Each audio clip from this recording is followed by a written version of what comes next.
Hi, my name is Laura Wiggs, and I'm here to talk about the pivot transfer. We're going to be transferring my patient here to the bed. The reason I am qualified to talk about this is because I have been a nurse for 13 years. I've worked in various settings, and this pivot transfer has worked very well for me. The times that you could use the pivot transfer is from when you're taking a patient from a wheelchair to a bed, or another from one chair to another. It can be used with a patient who has generalized weakness. It can be used for large or small patients. And it can be used for a patient who has one side of it that's weaker than the other due to a stroke or injury. We're going to be using the gait belt in order to do this, and I'm going to show you how to use this correctly also. My daughter here, Olivia, is going to be my patient, and she's going to help me do it. At all times, I would be talking to my patient directly, but in this situation, I'm going to be talking to the camera.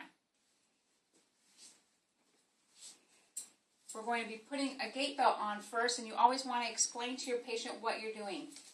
A situation like this can be very frightening for them, especially if they've had a fall recently, or just knowing that somebody is going to be picking them up or moving them.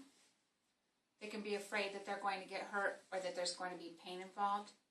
And also, if your patient is not used to somebody who's smaller than them moving them, or just not used to me doing it, that can also make them afraid. If you can zoom in here, you'll see how we're doing this.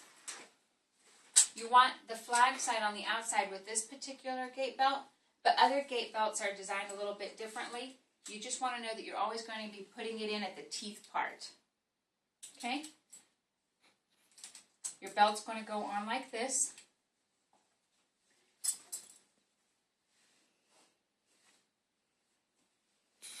And then it's going to go in through this end.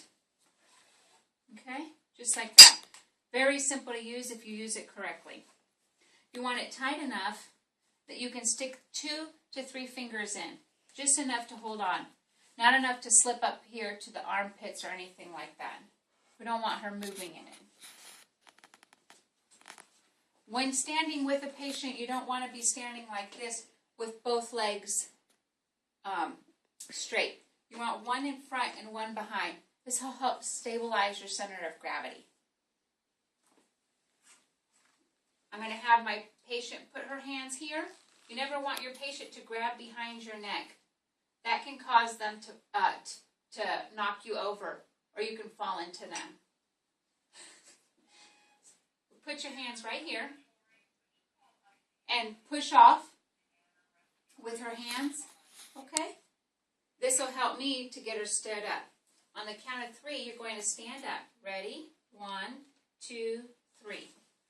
And you want to have them stand real nice and straight, looking up.